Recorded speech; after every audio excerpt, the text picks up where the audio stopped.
Hey everyone, Lalo here. Today I want to talk about The Year of Magical Thinking by Joan Didion.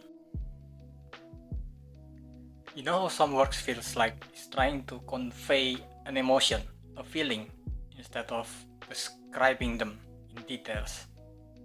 For example, let's say like Neon Genesis Evangelion, the original one.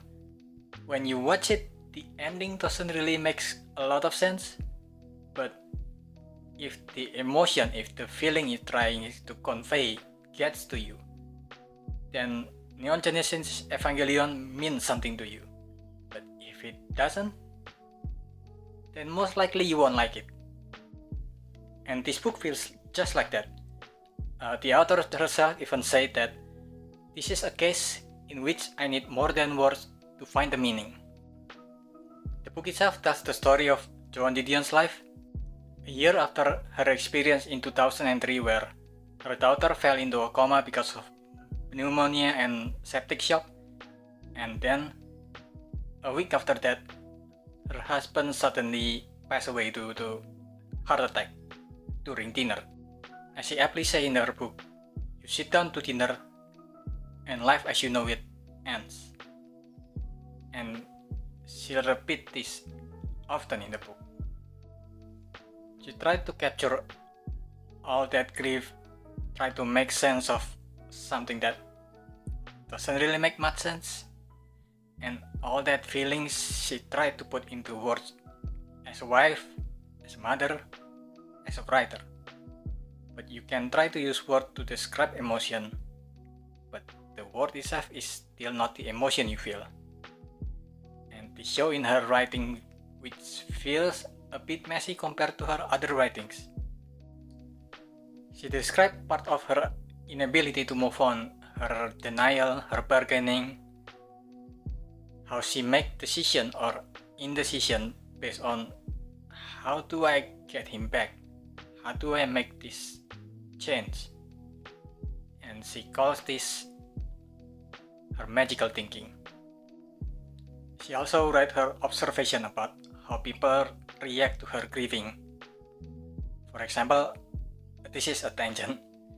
I never understand people who praise someone who grieves as strong or worse, mock someone or judge someone because they didn't cry enough,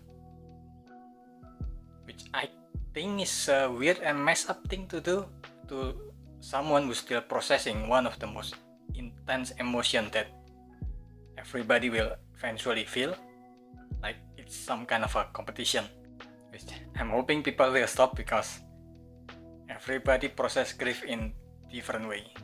There's a part of her book where she mentioned that grief turns out to be a place none of us know until we reach it.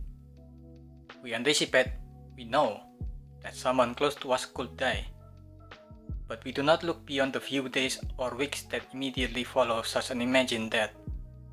We misconstrue the nature of even those few days or weeks. We might expect if the death is sudden to feel shock. We do not expect the shock to be obliterative, dislocating to both body and mind. You might expect that we will be prostrate, inconsolable, crazy with loss. We do not expect to be literally crazy, cool costumers who believe their husband is about to return and need his shoes. I think you should read this book. Her usual writing is not there, clouded by emotion, which I'm not saying that it's bad even compared to her other books, but it's just not as sharp focused her usual writing. The book also don't have a satisfying conclusion, which I think is appropriate for this book because it just adds to how viscerally vulnerable this book is. And I don't think this is her best work, but I still think you should go for it if you want to read it, because if I'm not mistaken, this is her most popular book and some people's favorite of her works. And I can see why, because there's no other book quite like it. That's about it.